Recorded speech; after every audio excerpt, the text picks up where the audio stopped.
Managers, Mr. Chavez, district staff, and community. The time is now 6:30 p.m. on this 31st day of May 2018, and I call the meeting of the Edgewood Independent School District Board of Managers to order. I will call the roll. Vice President Frank Espinosa. Present. Board Member Timothy Payne. Present. Board Member Richard Santoyo. Here. Secretary Stella Camacho will not be joining us this evening. Board President Roy Soto, I'm here as well. Let the record show that a quorum of the Board of Managers is present, that this meeting has been duly called, and that the notice of this meeting has been posted in accordance with the Texas Open Meetings Act. Could everyone please rise and join us for the Pledge of Allegiance?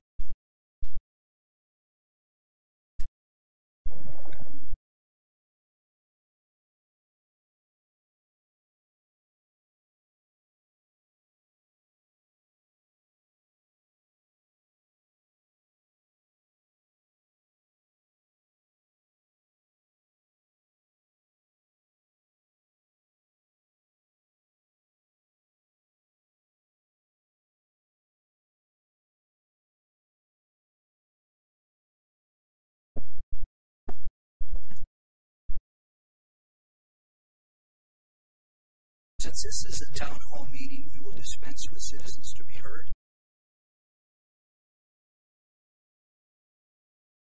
The only agenda item that we have is the town hall meeting, where we will respond to questions that you presented to us at a previous town hall meeting. So we will now continue with Ms. Valero.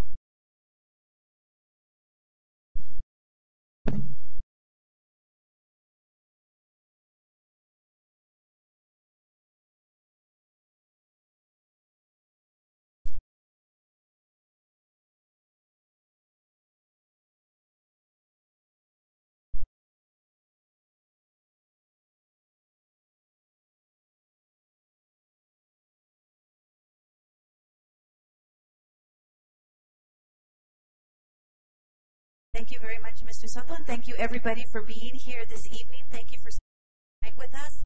We appreciate you taking the time to learn a little bit more about what some of the answers that we're going to give you today in reference to that April 18th town hall meeting. There was a lot of great discussion that took place, and so again, we're here to follow up on those conversations. So thank you for spending your time. We do want to be respectful of your time, so we are going to make sure that we wrap up things in a timely manner.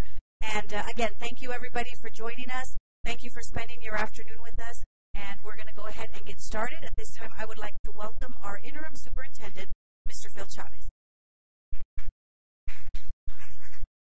Good evening, ladies and gentlemen. Thank you very much for joining us this evening and taking time out of your busy schedules.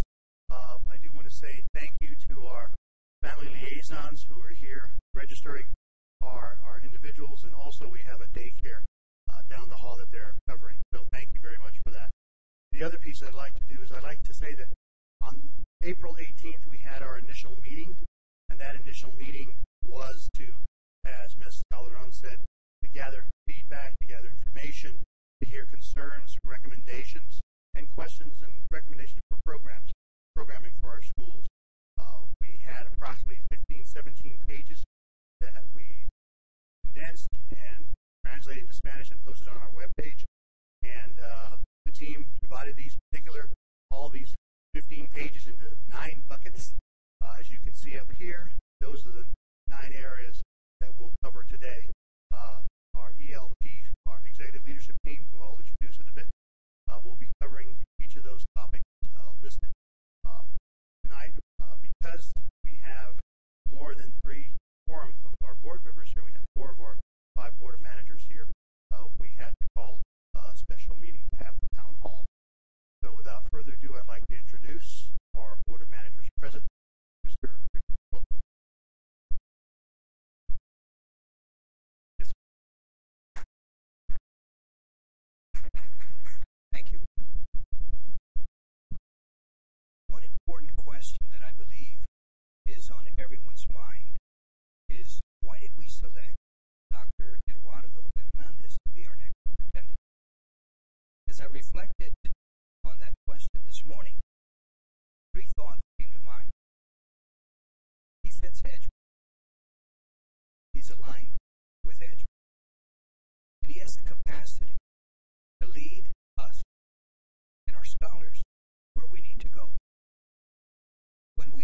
stakeholders, what should the next superintendent look like?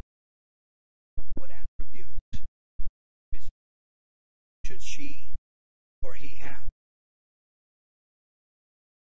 Our scholars responded that the superintendent should understand it and be able to connect with it. When we spoke to you and the rest of our stakeholders, we learned, among other things, you would like a superintendent that can relate to you and your family circumstance. Understanding there are factors in our life that often make it difficult for many of our students to be focused on school study. A superintendent that has personally experienced and understands those factors. A superintendent that can support and develop our scholars for a better future. When we asked Dr. Hernandez, what do you know about Edgewood and why did you choose Edgewood? He told us a story about his initial visit to the community. He arrived in San Antonio early on the days of his interview with the board. He spent the time driving through the community to get a better feel for who we were. We asked him, what did you learn? He said he saw himself in the house and neighborhood he grew up in and lived. He immediately connected with us and our circumstance. He's very proud to share his story and is interested to hear all of our stories. A child of immigrant parents living below the poverty line, understanding challenges, crises, disappointments, and setbacks. Learning to get up and brush himself off each time he was knocked down, and continuing to move forward. He understands why this is such a proud issue and is anxious to join our family. Dr. Hernandez is very intelligent, yet he understands he's not a finished product. He continues to raise the bar with regard to his personal development. He has a track record for moving the needle in student outcome advancement. He fits Edgewood. He aligns with Edgewood, and he has the capacity to lead us and our scholars where we need to go.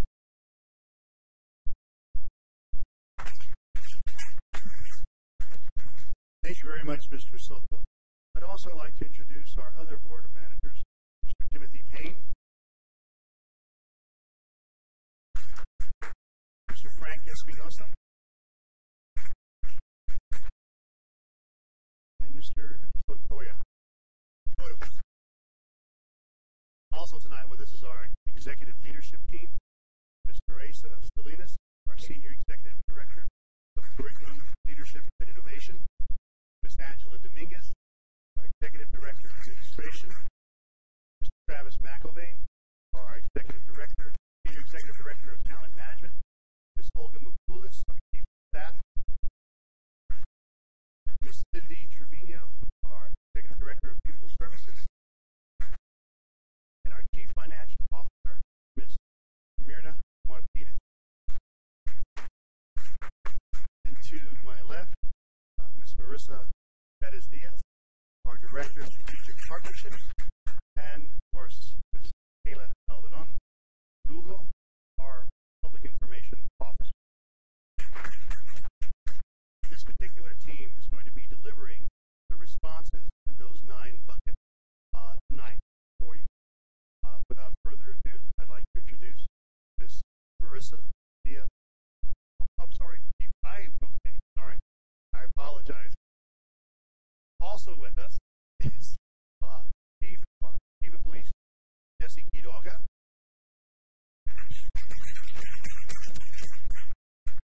and our interim Executive Director of Operations, Mr. Escobedo Martin. Okay.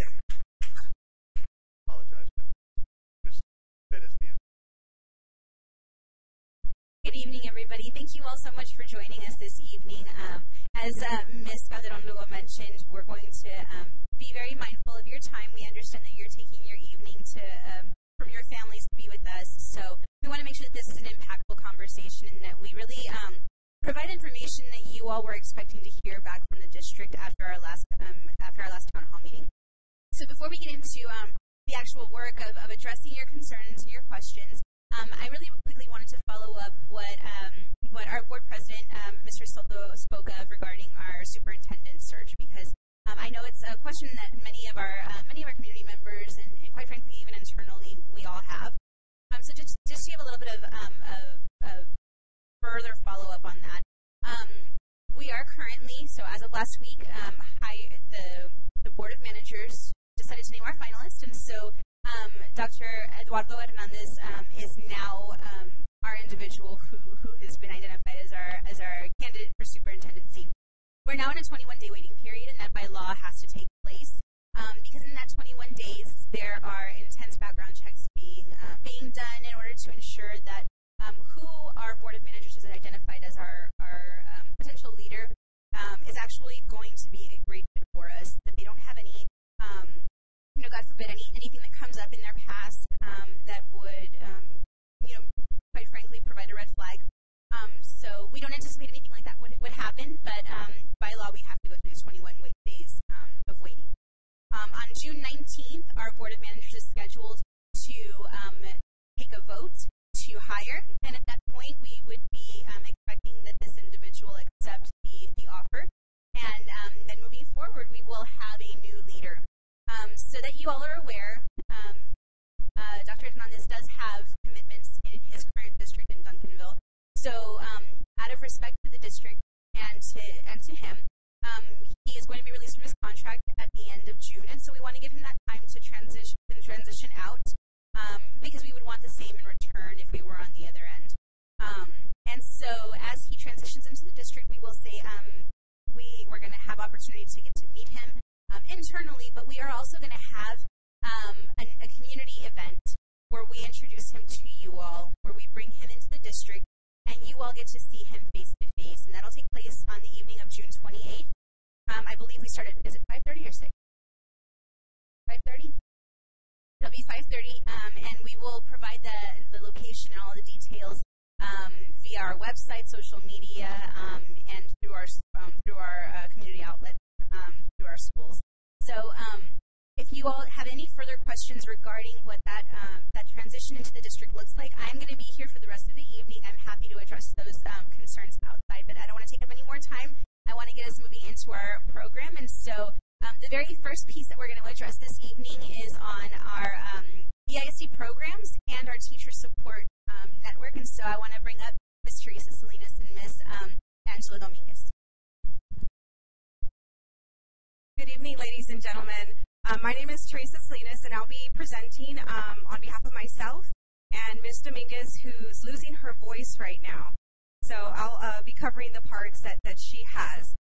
So I have the privilege of overseeing curriculum, bilingual, ESL instruction, special ed instruction, CTE. I also oversee library media services, instructional technology, and let me see if I forgot anybody. Fine arts, GP, and advanced academic. On your handout that you have, I'm going to be addressing the questions that you have listed on pages 3 through 7. I'm not going to read everything that's here to you. I'm going to provide you with a brief overview. As we looked through all of the questions, concerns, and comments that you had, Angela and myself really looked at them and started to break them down into what were really the root causes of some of your concerns. And really what we found in the ones that we analyzed were really stemming around choice, access and choice for students to entail arts, access to fine arts programs in elementary campuses, looking at course offerings and choice for career and technology. Questions like, what are we doing to adequately prepare our students to be college and career ready? Are there any practicums that students can attend? What are we doing to address social-emotional learning? And so I wanted to preface all that under the District of Innovation. So we are a District of Innovation. And because we're a District of Innovation, we have flexibilities. which means we can have flexible school calendars, flexible schedules, and flexibility with bringing in people from the outside to teach some elective courses. So there are some flexibilities with teacher certification. So what that means is campuses can choose based on community input, student input, scholar input, staff input, what they would like to do as a campus. And so we currently have 4 campuses that have elected to become schools of innovation. We have Cisneros, we have Ms. Graciela Martinez here with us, who is going to be a campus focused on student achievement. So she's going to focus on character development, social emotional learning, looking at the whole child, dual language. We have John F. Kennedy High School, who is going to be focusing on several different areas. John F. Kennedy High School has leadership development. They're also going to be looking at cybersecurity. We have Memorial that's going to be doing health and science. We have the Fine Arts that's turning into not only a Fine Arts Academy, but a STEAM Tech Academy, which means some of the questions that you all had were around vocational. What do we do for students who may not want to go to college? So the Fine Arts Academy is also going to have cosmetology, welding, construction. We're also looking at our middle schools. A lot of the questions and concerns were around, what do we do in middle school? Do we have more course offerings? So yes, we do. We are building courses in our middle schools to make sure that students have choice. What I will say is we can't offer every elective at every campus, but you do have choices to attend different campuses. We also have Gear Up for career and college readiness. So we have been working with Gear Up, and it's starting in 7th grade, which is really going to be promoting college and career awareness. We are also working with teachers. Teachers came up. You know, what are we doing to better train teachers? What are we doing to ensure that they can be effective and that every classroom has a highly qualified teacher? And so we are revamping our teacher training. We're also looking at how we provide instructional feedback. We're reviewing all of our curriculum documents. We know that social emotional learning is not an isolated event. It's something that has to be well thought out. It's something that we do every single day. As we teach lessons about academics, we teach lessons about character development and character building. So we're also going to be working on classroom management. So that, in essence, is kind of an overview of everything you found on pages 3 through 7. If you look through those pages, you'll see we got much more specific about some of the questions that were addressed there.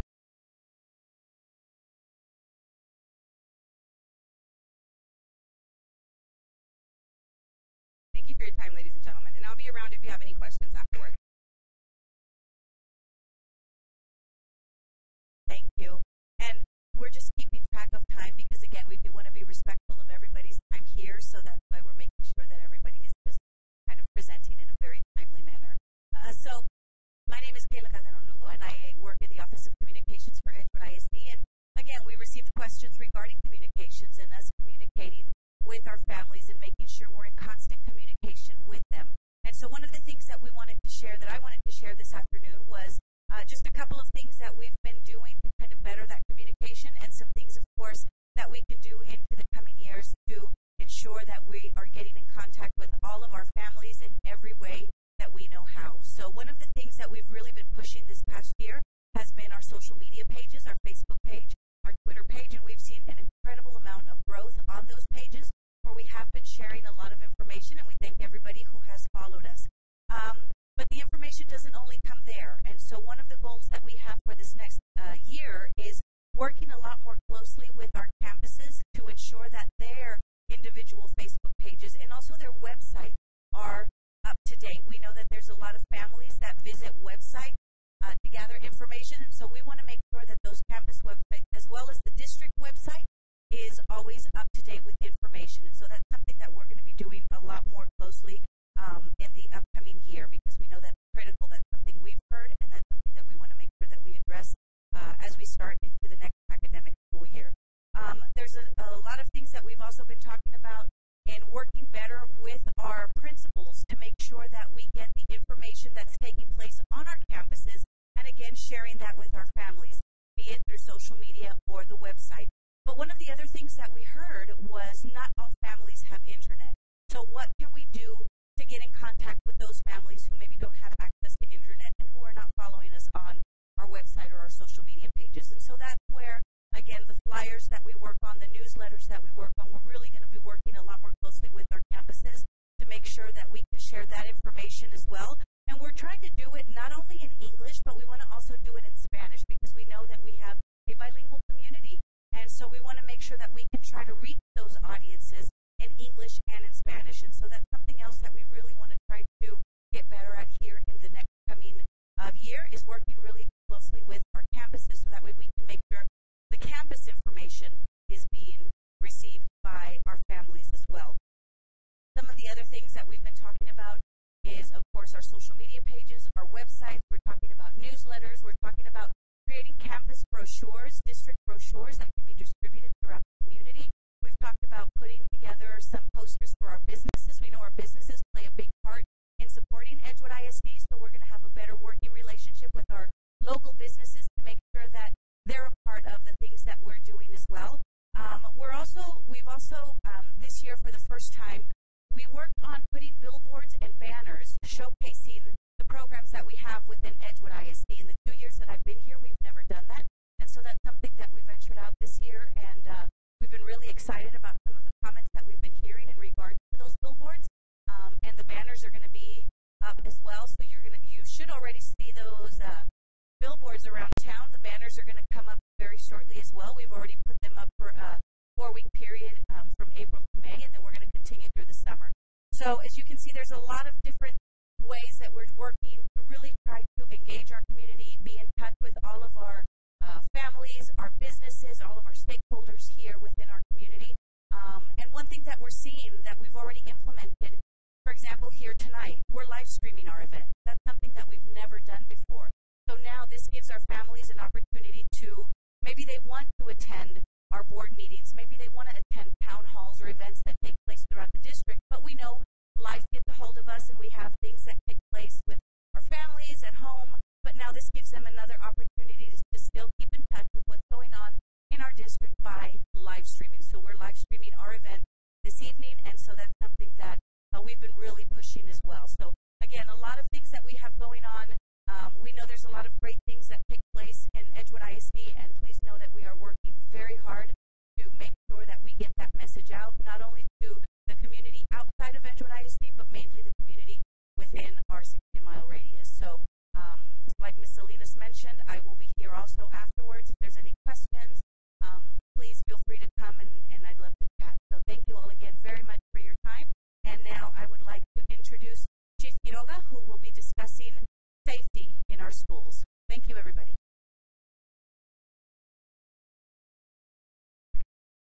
Good evening, ladies and gentlemen. I am Chief Quiroga. I'm going to talk a little bit about safety.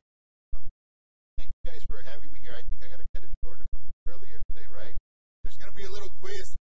So the ones that were here earlier, keep your hands down. No, but I thank you for being here because talking about school safety sometimes it is a little bit challenging and hard to give people a reasonable plan for an unreasonable situation. We turn on the TV, we look at see all the tragedy that happens, and when it happens, we get the phone calls. What are you guys doing to protect our kids? What are we doing to do this? What are we doing to help? And we got to ban guns, and we get scared, and we should be. One thing that I want to tell you, I don't want to give anybody a false sense of security, but here at the Edgewood School District, at the Edgewood Police Department, we are the first in a lot of things. We're doing a lot of things here at Edgewood that no other ISD police departments are doing. For example, right now I'm the only ISD police department that has its own state-certified SWAT team. Our SWAT team practices with the San Antonio Police Department. We do that. I'm proud of that SWAT team. Here recently, there was a huge active shooter exercise drill at Lackland Air Force Base. That's a federal facility. In that facility, there was 8 officers, DPS. There was San Antonio Police Department. There was the Bexar County Sheriff's Office. There was FBI agents. There was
However, I guarantee each and every one of you here, if a fire alarm were to go off right now, instinctively, every one of you would know how to get up and how to walk out. Because you've been trained as a little person, since you were a little person, you've been trained on how to get up and how to walk out.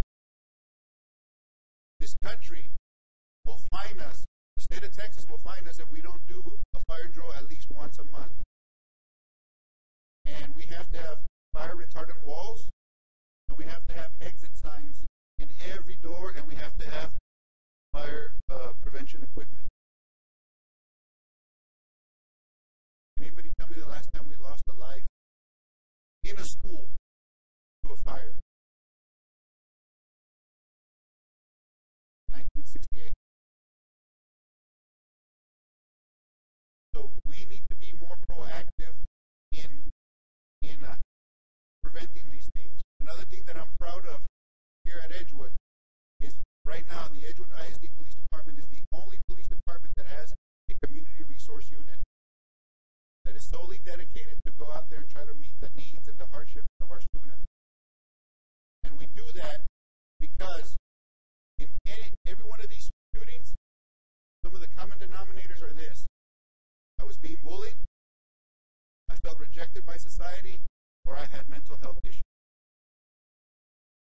If we can intervene there, then we may start preventing some of these tragedies.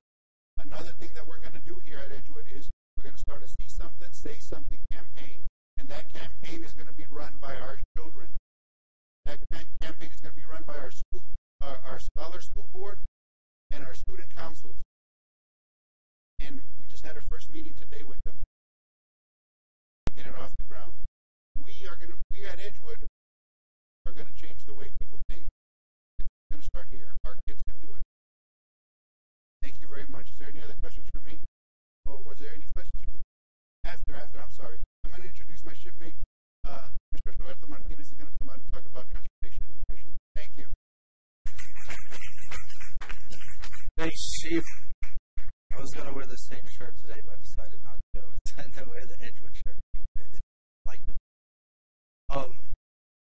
I'd start off with our newsletter and social media. If you get a chance, go to our Twitter page or our Facebook page and check out our newsletter. At the top of it, it's the Scholars First, Family Always. Scholars First, Family Always.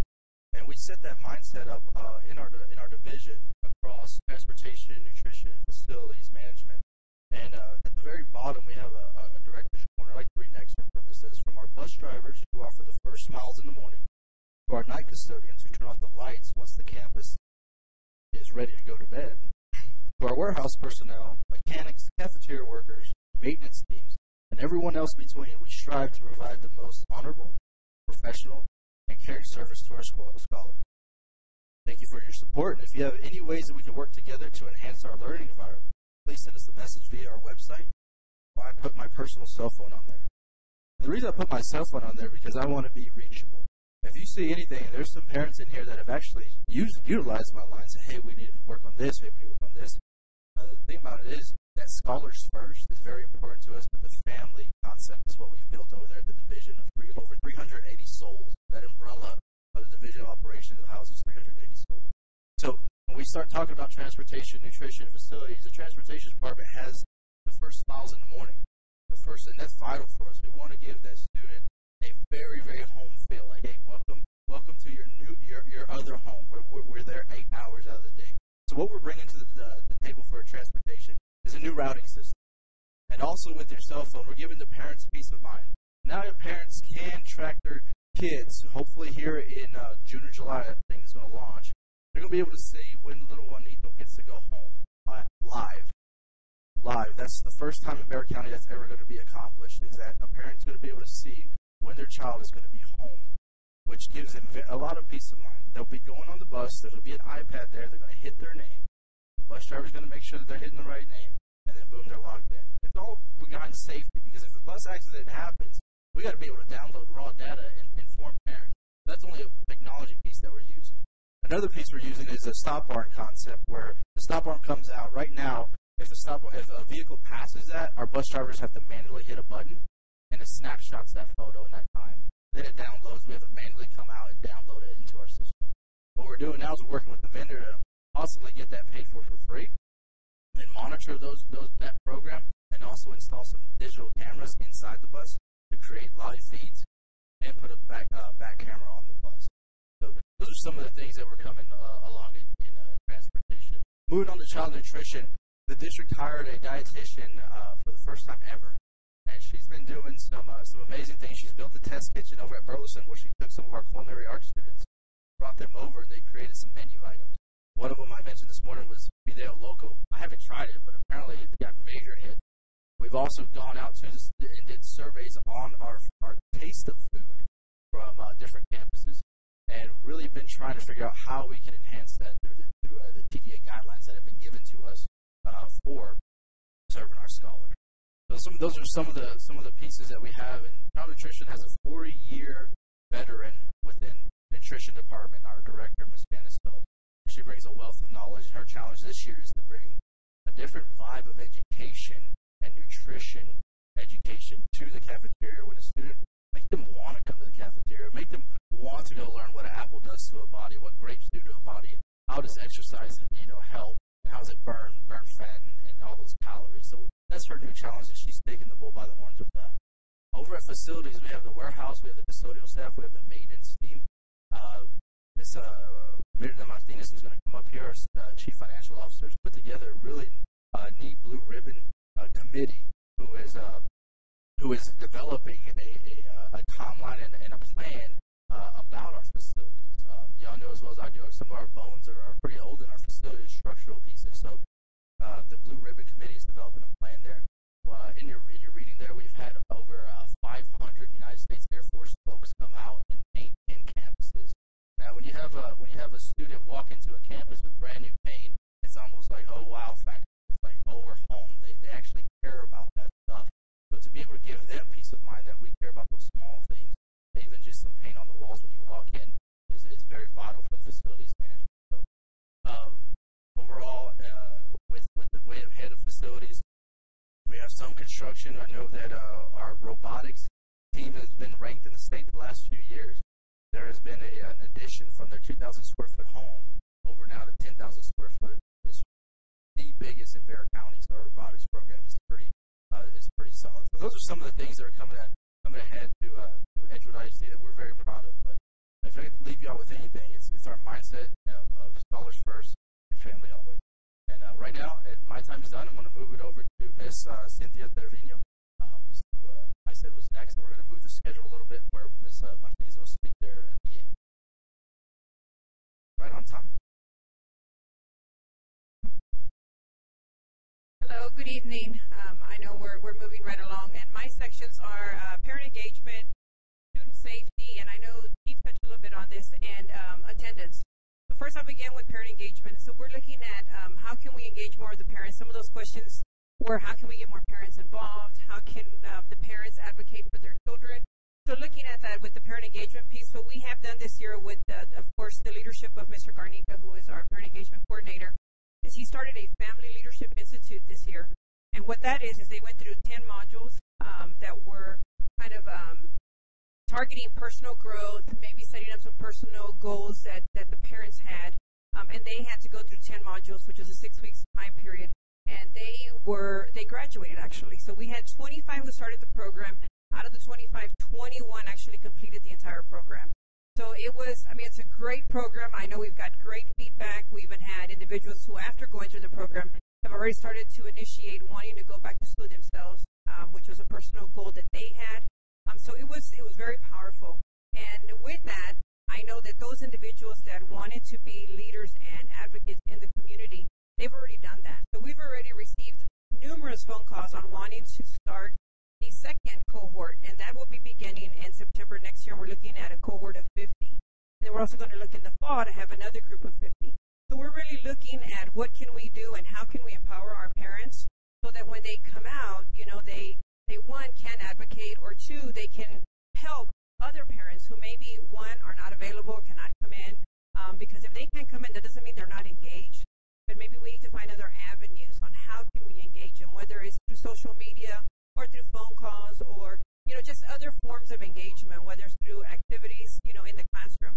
The other piece we have is really trying to empower our family liaisons, which we know is a critical piece between the school and the community. And we're trying to build their confidence a little bit more on what they can do and how they can do it, because they have it. It's just kind of building them up a little bit more. So what we did is we provided a curriculum this year for them, which is practical parenting. So that's a couple of lessons that they have that they can incorporate and they can actually introduce to our families, as well as some of those other compliance pieces that they have. And one of the main questions I saw in here, one of the concerns was, well, how can we help parents engage their students as far as the content? So what we're looking at is, well, what can we do? Can the parents come into the classroom, working with our coordinators? If they can't come in during the school day because they're working, well, can we provide trainings that are specific to the content that is being taught in that classroom so that we can help support the parents so that when the children go home and need assistance, well, we can provide that assistance for them, make ourselves just a little bit more available for them. Okay, so that's kind of where we're at with the family engagement. But one of the biggest things that we're trying to do in my department, because I overlook the counselors, the social workers, nursing, we have 504, dyslexia, the truancy department, was really that supportive piece, when it comes to the academic side, is what can we do outside of that classroom to make sure that when those students are in the classroom, they're engaged. So when we're looking at the Family Engagement Center, we're looking at, well, what can we do? I think we've outgrown the center that we have with our department, trying to hit the whole child. We want to see, can we possibly partner and bring in a clinic to the district? So that way when we have children who are out, maybe families cannot get them to a clinic or cannot get them to a doctor, well, maybe we have one here in-house that we can provide some assistance to our families and have it available so that students are ill, cannot go to the clinic where they can come here to us, or we can provide some assistance to the families and bring them over to us. We're also looking to see what can we do with our truancy department as far as, when we see our kids that are out, and see what is it that's causing them to be out. Is it that socio-emotional piece? Well, we need to provide some assistance for that. So we really look at the whole child and how we can support that. Okay, now looking at the safety piece, of course, one of the biggest questions and concerns aside from the safety and the school shootings was the bullying. We have met, Ms. Marisa Perez and I and Ms. Lozano went over and we met with Ms. Molak, those of you know David's Law, this year. So we met with her and she kind of expressed to us that, even though the child was from Alamo Heights, they still live in Alamo Heights, they received different types of training. And she said even within that training, my child still felt like there was no other way out. And that's coming from a parent who has lost a child. And it was very touching, but she's very open to wanting to come out and touch base with us and let us know, as a parent to a parent, what can we do at home? So I think doing that is a little bit more powerful than maybe one of us providing that training, but just bringing other individuals that can come in and let us know what they've experienced and what are some of the things that she thinks or they think can help. And so that's what we're going to try to do, is try to reach out and target those areas that we know are high need. Because one of those things that we know, from parent engagement to bullying, student safety, is it impacts our attendance, which is my next topic. Of course, attendance, this year we're trying to bring the awareness every day. Everybody in the district, principals know, they get it at 3 o'clock, 3:30, everybody gets the percentages of everybody in the district. It doesn't go out, they want to know why. Where is it at? What's going on? What's happening? So the awareness is there. It's just now, what can we do to get that awareness out to the community? And working with Ms. Kayla on the communication and sending that information out. We're looking at different avenues that we can provide that. When we send a progress report home, instead of just putting a number of days absent, it's actually giving the summary, of when those students were marked absent. Because was it an error? Was the student not there? But at least the families can see it and not just see a number. They can actually see the day, or the period being secondary when the students were out. We're looking at, with Mr. Martinez, is the transportation. That's one of the biggest issues that we have seen. When we have bad weather days, our students cannot come to school, whether it's because they're walking to school. We have a lot of elderly folks maybe who can't make it, or we have younger families who maybe have a 2 or 3 month old having to take the whole family through the rain to get a child to school. So what we're trying to do is, what can we do to deplete that 2-mile radius, and if we can provide that that transportation, for our families. So we're really trying to do as much as we can after we've met with the students. We have surveyed the students. Ms. Gomez was here, has met with the students to see what is keeping them from coming to school. And we're looking at different avenues. Most of you know, we have our overage program that we have at Burleson right now. I know my time is up, but this is a really, really dynamic program that is just starting. We piloted this year. It's been on for about 2 weeks. The students are phenomenal over at Burleson. So these are our overage middle school students. We have 12. We have 4 from each middle school. And those students were struggling with attendance or discipline and were not coming to school. Since we started the program, you know, we have lost 2 of the students for other reasons, but out of the 12, 10 of them have been there, and since that program has started, have not missed a day of school. So we know that this is a good program. We know that it's a need. We know that it's got its benefits. So the students go get their academic support during the school day, in the morning, and they eat lunch at their campus. They come over to the Burleson Center, and they take a course. They get a high school credit. They get career prep training. They get to select an endorsement piece that they're going to be looking at for high school. They're gaining a high school credit. Then they go to work in the Burleson Center, and we're paying them. So some of those students who were not coming to school was because they had to go earn some more money to support the family. And so now they're doing it, and they're engaged in school, and we have their interest for the upcoming school years. So, I mean, it's a win-win, we think, and so now we're looking at how can we expand it to our high school students, because then that's where we really are struggling with that 8th to 9th grade transition. So we're really looking to expand it to another 80 students upcoming for this upcoming school year for the high school, so that we can see what we can do to keep our students. So I can go on, but I already got the signal to stop. But I am also going to be available. I can give you my card if there's anything that I can do, if there's any support that we feel that you hear out in the community that we need to do or we need to include, please don't hesitate to call me, because what we want is all of these programs can be great, but if we can't get our kids here, they're not engaged while they're here, then that's where my area comes in. And so that's what we want to make sure that we do that first. So now my piece is I'm going to go ahead and introduce our interim superintendent, Mr. Chavez, on technology. Thank you, Ms. Trevino. The section I'll be talking to you about today is technology. Technology concerns regarding the age of some of our technology in the schools. For about 3 years, we've not done a refresh cycle. Our technology department did an outstanding job in conjunction with our technology planning committee, which is composed of some of the ELT members, some of our directors, but more importantly has teachers on that particular committee.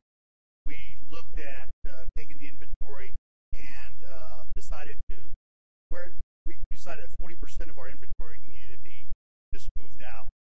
So we're getting all the particular pieces that we have that are over 5 years old, and basically surplusing those particular pieces. We're going to be looking at our 4 and 5-year-old devices and see how we can refurbish and repurpose those particular pieces. And we're going to keep the year 1, 2, and 3, which next year will be year 2, 3, 4.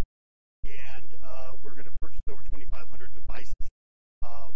One of the nice pieces about this, the team went out to meet with our principals, went out and said, here's your inventory.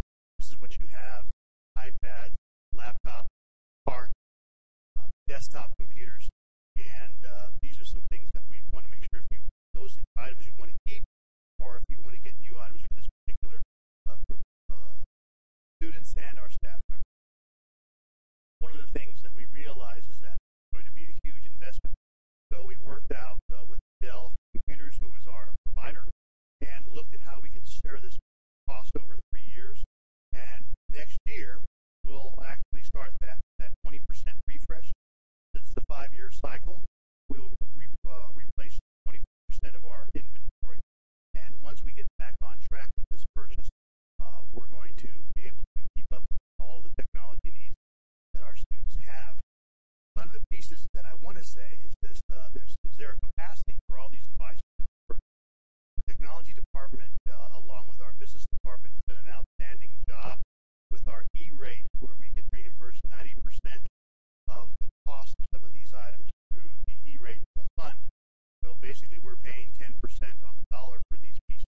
These pieces include our infrastructure, all of those red boxes you see in that room next door. That's one of several areas that we have where we have our servers based.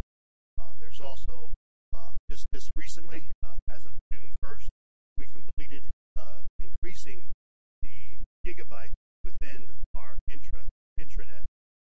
We had 1 gigabyte, which is pretty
students have access to several applications.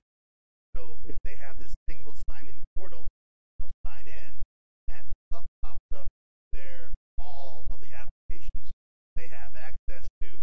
They click it on, and they're in. The amount of time that this is going to save our students is going to be incredible. Teachers also, community members of this particular school link will be accessible through our website. So we've looked at how can we streamline the access for our students. How can we improve the devices that we have? The devices I mentioned are Dell devices. The student devices are going to be a little bit smaller than a regular laptop, but they're going to be very light. One of the things that we found out is that we need these devices, one, not to be tethered to the wall, right? They have to be wireless. Hence, we increased the pipe in the infrastructure, and also increased the access to our school link. So I'm getting the time to pull off getting the cane out now.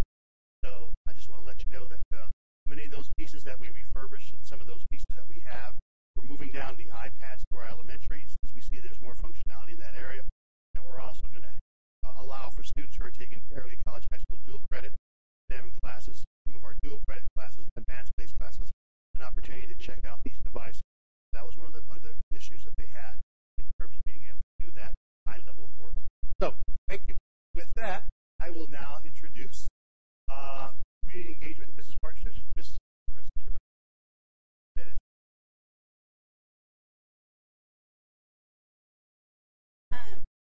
Thank you again for being here. So I think that you all have gotten a lot of really great information thus far.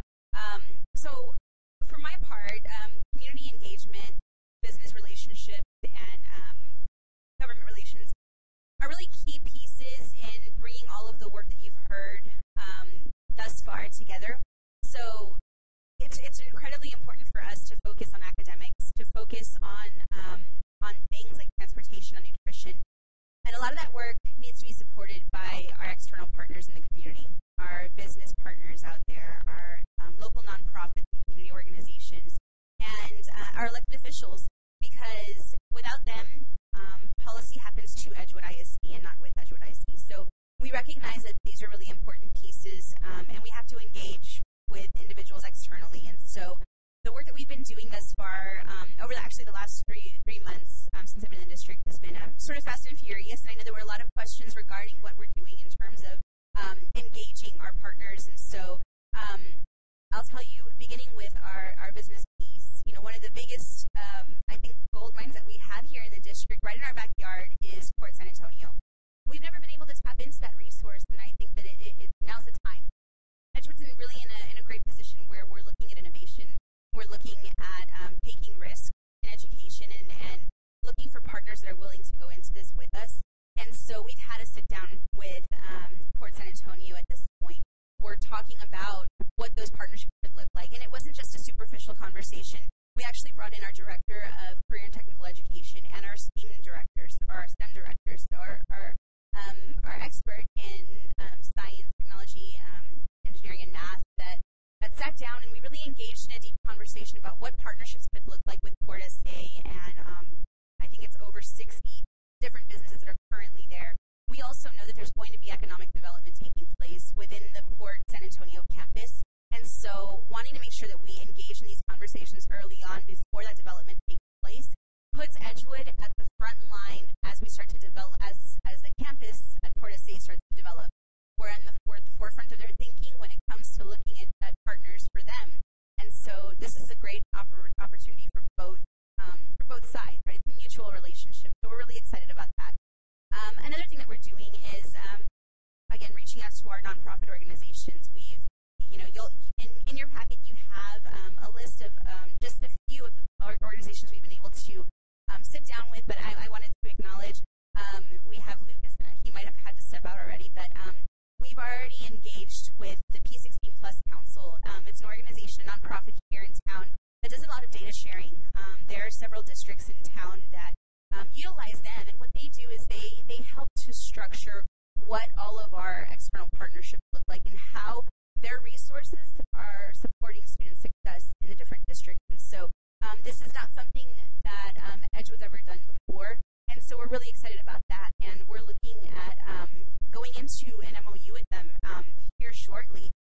because it's a great opportunity again for Edgewood to look at our different resources and not just, see what we have currently working in the district, but how it's actually impacting our students. So we're really excited about that. In addition to the business piece and the community organization piece, we've also really made a concerted effort to get involved and engaged with our elected officials.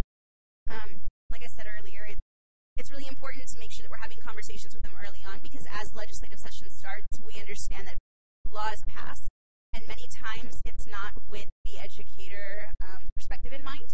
And so we want to make sure that we're opening up dialogue with our elected officials early on. That way, as they prepare to go up to Austin to create education policy, we're part of that conversation. We have their ear and we can tell them how policy is going to impact the district. We're really excited about perhaps presenting some legislative priorities as we move into the next legislative session. This is going to be key because we're going to actually take a step that Edgewood's, again, not taken before. We're going to tell the legislature what is really important to Edgewood ISD and why we feel this is important for our scholars. So, and again, speaking about the elected official relationships, we in the last couple of months have had everybody from Councilman Saldana, Councilwoman Gonzalez, Councilman Brockhouse, Senator Menendez, and Representatives Mincadas and Rodriguez come and visit our campuses, speak to our students. We're really making big strides. We had Senator Menendez here earlier, representatives from his office, engaging in this conversation this morning, and so we really feel like we're making headway in terms of partnership. It's going to take a while. We have a lot of different resources here in this wonderful district that we have not tapped into, and so it's going to take some time, but we're really making that effort to engage. I know that a couple of other points that were made at the last town hall was about, well, how are we working to communicate with the community and to try to rebuild trust? Internally, we really recognize, and I want you to understand that this is very genuine. We constantly dialogue about this, as a leadership team. We know that this district has undergone a lot of hurt. We know that there's a lot of mistrust and some cautiousness when approaching the district. We want to move forward together, right? Because at the end of the day, we're all here for our scholars. This is about the students, not the adults. And so in order to do that, we want to make the step in the right direction together.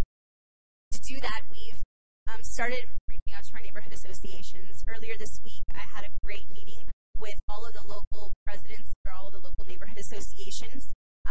And hopefully we will continue that, because I think that right now what the goal is to build up a coalition of those presidents. That way, Edgewood can't be everywhere all at once, but we're really trying. We're really trying to make sure that we're giving you the information when and where it's needed. And so having a presence at these coalition meetings will provide just regular updates on what's going on with the district. But as your respective neighborhood associations need specific information, we are happy to send out whatever expert from the district needs to go out and provide that information. That's the step that we're taking. And I'm getting let's wrap it. So I am very happy to engage with all of you. I feel like Edgewood's really, we're really making an effort to try, and we're excited to take this step together with the community. And thank you all for being here. This is also a step in the right direction to support this town hall. So I think with that, I'm going to pass this off to our final presenter, Ms. Mirna Martinez.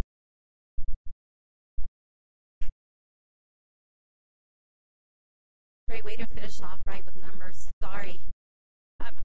I intentionally chose to go out of order, but here's why. Our job as a business office cannot be summarized any better than what everyone has just spoken about. That is our focus. At the end of the day, some of the concerns about taxes and transparency, that is our focus every single day, is how do we support all of these phenomenal initiatives that are happening around the district by everyone, and not just for next year. But the focus is really to build a 5-year plan. Mr. Martinez spoke earlier about our facilities and how we formed a Blue Ribbon panel. The Blue Ribbon panel is comprised of some employees and community members. The focus is not to just look at the facilities and what we need for next year, but how do we plan, and how do we plan effectively to make sure that we have a plan in place for the next 5 years. And constantly look at it genuinely resources that we have available today count towards some of those initiatives and the needs that we know our students have. We want them to walk into nice buildings. We want them to be on a bus that can move from point A to point B to have some extra stops.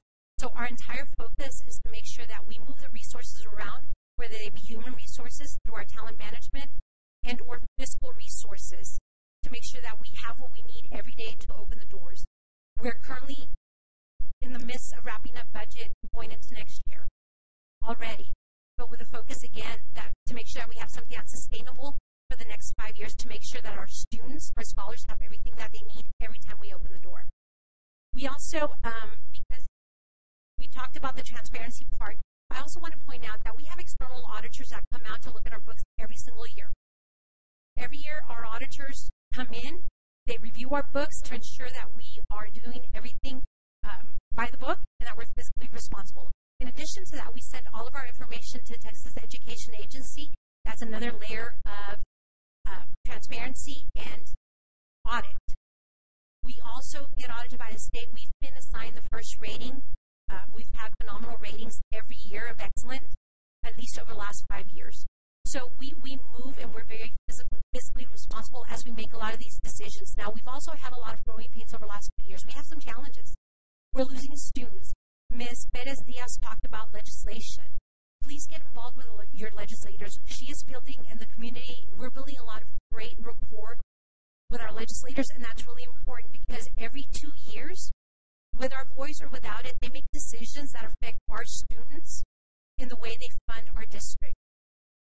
So this district has been phenomenal. Our taxpayers have gone behind us 110% of the way.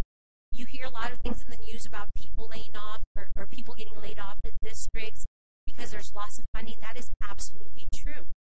It doesn't mean we're not hitting it at Edgewood. We're getting hit just as bad. But we have avenues and we've had the community behind us because this community adopted a $1.17 tax rate back in 2009. So we've built a lot of opportunities because of what you've allowed us to do. So that we can put ourselves in a situation where we can plan for the future and make sure that we plan with those resources as well as we can. We've also, sorry, I have a lot of notes. We also adopt our budget when we talk about the budget and what we do for next year. In August, during our August board meeting, the budget will come to the board for adoption. There's public comment that is posted, so feedback, all those pieces can be done here at the board through public comment. Mr. Chavez already touched on the technology plan. Two of the other things that we've discussed were technology. Thank you, Mr. Chavez, for addressing that. And also furniture. Right? Aside from the way our buildings look, I see one of our principals saying, oh, yes, furniture. We have needs. Our schools have a lot of needs. So we've had 4 vendors come in. And I'm not telling you we're going to purchase furniture for every single school next year. But certainly to look at a plan. How can we implement that over the next few years? Through Blue Ribbon to say, okay, these are the campuses with the greatest needs. This is campus 1, 2, 3, 4, however that's going to work out. So again, building a comprehensive plan so we know what's coming next and how we're going to build it into the budget so we can be fiscally responsible. So that's what we do on a regular basis, is just try to ensure that whatever we focus on is not focused on the dollar, but focused on the initiatives that we have that are going to best help our students progress and move that needle towards excellence. So we'll be around as well after the meeting. If you have any questions, I'll be happy to address them. Now, Ms. Calderon. Oh, I'm sorry, Mr. Chavez, I apologize. Thank you very much, ladies and gentlemen. This concludes the pieces for us. As I said, after this meeting, we're going to be here, all the to answer the questions of individuals and provide some feedback. At this time, we have to go to the board. And Mr. Soto?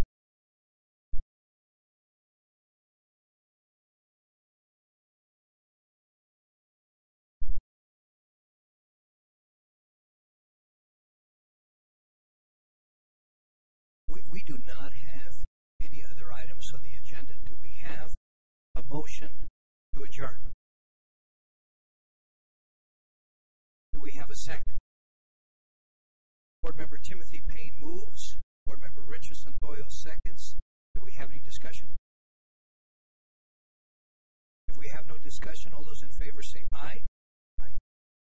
All those opposed say nay. Meeting is adjourned.